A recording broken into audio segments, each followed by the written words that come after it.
Cənub mətbəxinin ən ləzzətli yeməklərindən birini hazırladım. Adını isə rəylərdə siz yazın.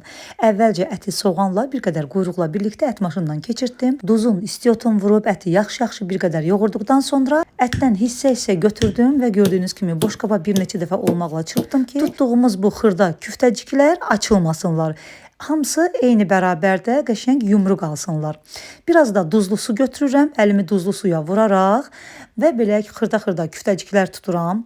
Və küftələr artıq hazırdır. Gördüyünüz kimi hazır olduqdan sonra bir tavanın içərisinə və ya qazana biraz su əlavə edirik. Su qaynamalıdır mütləq. Üzərinə duz əlavə edib və bu küftələri içərisinə əlavə edirik. Suyu burada çox əlavə etməyə ehtiyac yoxdur. 1 stəkan su oldu yetərlidir.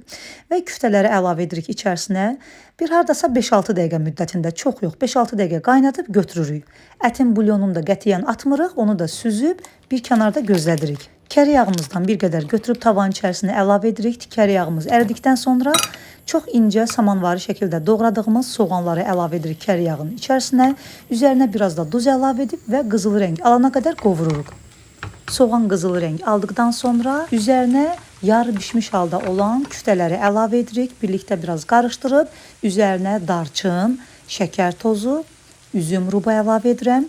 Üzüm rubunu heyva rubu ilə də əvəz edə bilərsiniz. Hər ikisinin hazırlaması YouTube kanalımda var. Hazırlamışam, buyurub baxa bilərsiniz. Çay qaşığının ucunda sarı kök və ətin öz bulyonunu əlavə edirəm üzərinə. Yaxşı-yaxşı qarışdırıb qapağın üzərinə yerləşdirib vam odda suyu çəkilib yağa düşənə qədər bişirirəm. Və burada da qazmaq hazırlayıram. Təbii ki, bu yeməyin yanında mütləq plov da olmalıdır. Qazmaq üçün də yumurta, qatıq, sarı kök və bişmiş düyüdən istifadə etdim. Qazanın dibinə mütləq yağ əlavə edib, qazmağı əlavə edib yayırıq. Bişirdiyimiz, yəni adi qaydada yarı bişmiş halda süzdüyümüz düyünü də əlavə edib üzərinə bol kərə yağı əlavə edirəm.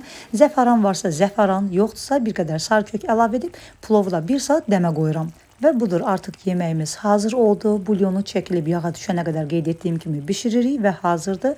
Plov da dəm alıb, qazmaq da çox qəşəng incə şəkildə alınıb. Qazmaq bu cür nazik olduqda çox sevirəm. Və hazırlayan hər kəsə nuş olsun. Göz haqqınızı halal edin. Rəylərdə mütləq yeməyin adını qeyd edin. Yeni videolarda görüşmək ümidilə sağ olun, salamat qalın.